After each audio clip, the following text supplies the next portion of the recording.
Nisam znao, ali tebe ću pitan sigurno, dugo nisam znao. Glavni grad Švajcarski. Boga mi, njega ne znam. Znam, čekaj da se setim. To je... Ajde, do Švajcarska nije teško to. Nije teško, ali... Pa reći neki grad, ajde. Pa ne mogu da zaboravila sam. Na koje slovo? Brisel. Pa dobro, blizu si bila, pa dobro, ajde. Ajde, evo jedno lakše pitanje. Evo, glavni grad Makedonije. Sofija. Ne, Bugarske.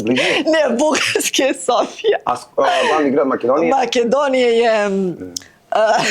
Tu je negde. Tu je negde, blizu si. Moram da ga izgooglam jedino. Da, Atina. Dobro, pa nešto znam. Evo, idemo lagano prvo grado, je malo neki... Glavni grad Rumunije, to znaš? Ne znam. Znači neki tvoj grad, glavni grad Rumunije. Pa ne znam ni jedan grad u Rumuniji, stvarno.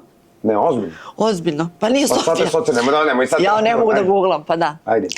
Pa Rumunija na nešto, na... Na B. Na B? B. U. Bu. Rumunije, Bu. Kaj, znaš? Pa ne znam. Pa si čula za... Evo imaš Budimpešta? Nije, Budimpešta je Mađarske. Dobro, Bukurešta ili Transilvanija? Bukurešt. Eto, pa dobro, vidi.